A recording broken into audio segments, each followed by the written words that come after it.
So, dahil medyo mahaba yung video, fast forward ko na lang and mag-voice over na lang ako. So, first, gumawa natin yung file natin, and yung name is student warehouses.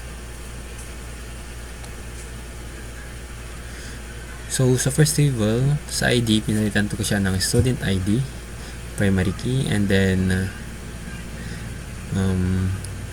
short text, full name, then course, short text then year, level, number, pero hindi siya napalitan. So, pinalitan ko muna siya yung type niya.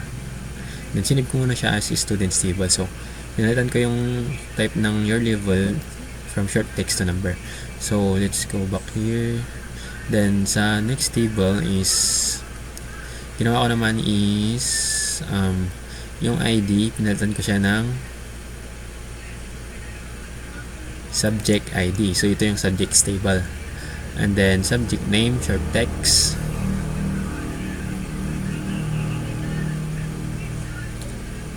Then, meron din tayong units, number. So, based dito sa instructions, gagawa tayo ng at least 5 sample.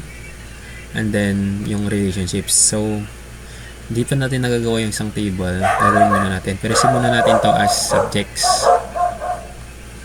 So, yung bagong table natin which is the grades. Gawa muna tayo ng column, grade ID or fields. Next is the student ID number. Then, another number for the subject ID. And then, the grade as short text or number ulit, sorry. Then semester is it's either 1 or 2 for first semester or second semester. Then subject I save as subjects or grades table. Ngayon, gumagawa ako ng short or sample data sa students table. So, Ronnie Ligaspi, BIS IT, year level 4, and Cruz. Yan.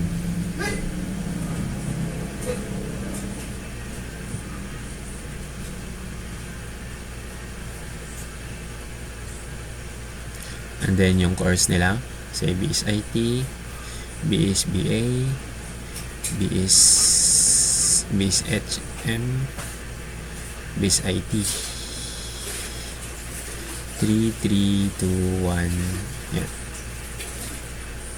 The next one is the subjects. So, sample subjects as more than 5. So, say this A. Ethics, OOP, networking, web development. Yeah.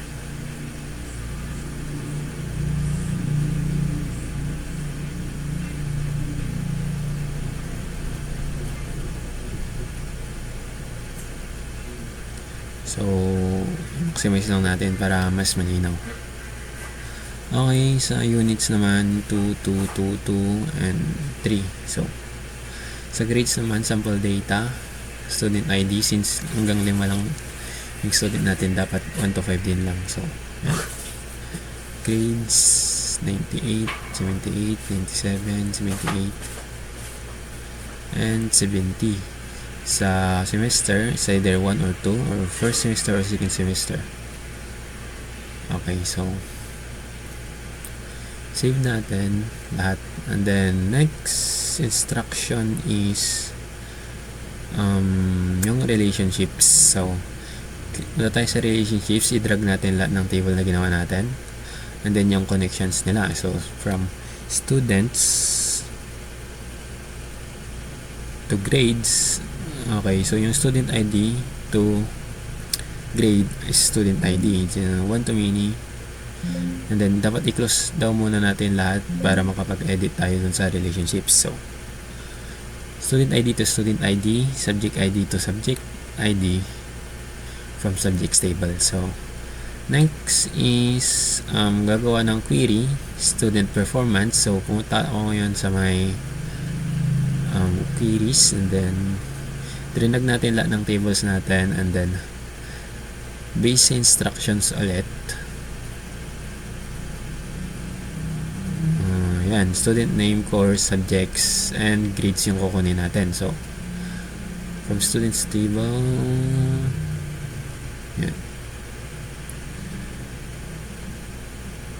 natin yung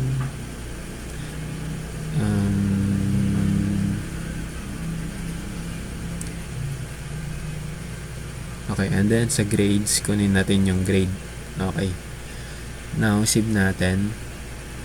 Then sa high student performance, kinapi ko lang yung bali save muna natin yung student performance. Ngayon kinapi ko siya, then and then pinis ko, tapos sinave ko as high performing student. Yan. Ngayon, sa criteria or dapat nagpakita doon is yung greater than 90 lang yung grades. So sa criteria, linagyan lang natin ng sa view mode. Sa criteria, linagyan lang natin ng greater than or equal to 90. So then save natin. So bali nagpapakita 98 and 97. So kulang ng isa. Dapat, tama lang naman. So try natin maglagay ng 90 kung mag-update siya. Maging 3. So ngayon wala pa. Kailangan lang natin siyang i-refresh.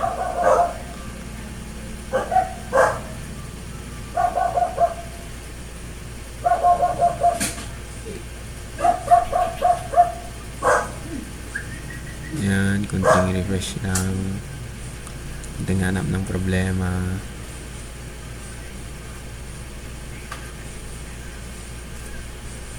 Hindi mo kasi sinave. Save mo muna. Yan.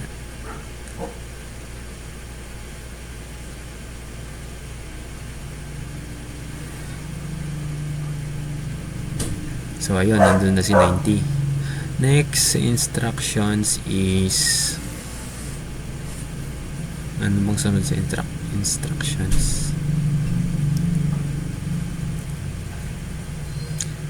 Gagawin tayo ng wizards report. So click natin yung wizards report, queries, then student performance, and then kukunin natin yung student performance, kunin natin yung query na student performance, then by grades and grade, then descending. Next, save natin as student performance. Yun, hindi natanggal ay. Yan. Then finish. So andyan na siya ngayon. Then yung last is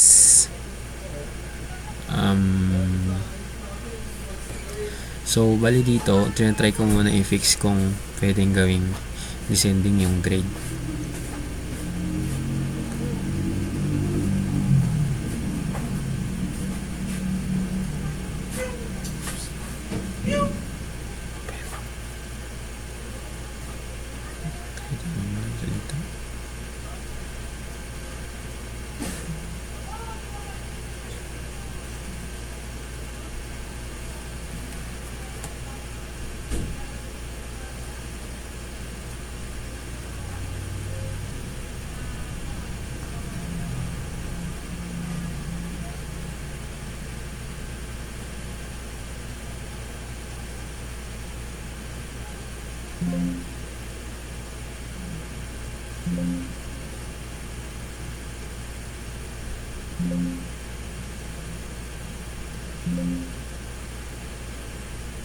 So kailangan pala munang i-close bago siya ma-delete.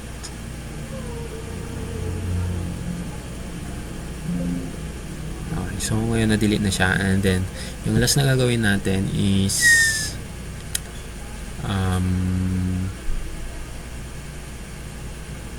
So, ang ginagawa ko pa rin dyan is try to gawing descending yung grade.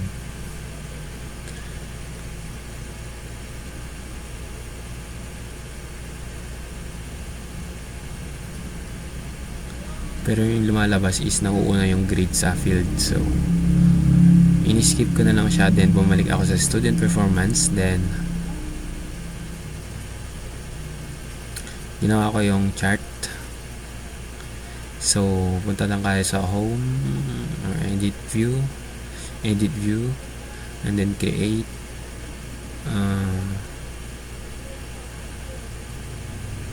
Saan na yun? Wait lang.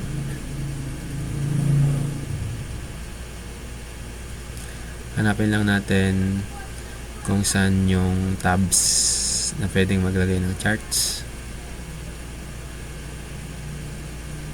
So, hindi ko mahanap. Sinearch ko na lang sa controls. Then, nandun yung chart. And then,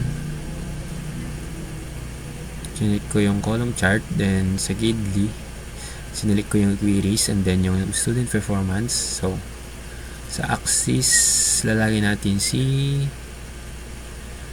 wait lang. Iniisip ko pa siya dyan. Yan. Basta sa values, nandun si grades. And then, sa axis, si full name.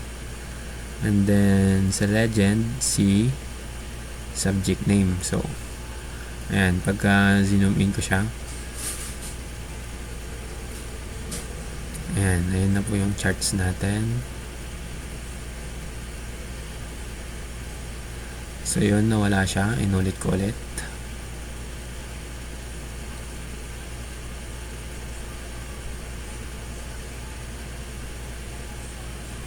Then queries, student performance, full name, subject name, and grades.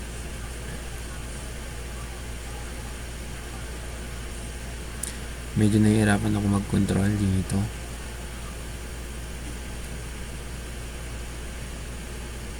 Yan, tapos sa view mode, and yan na siya. And I thank you.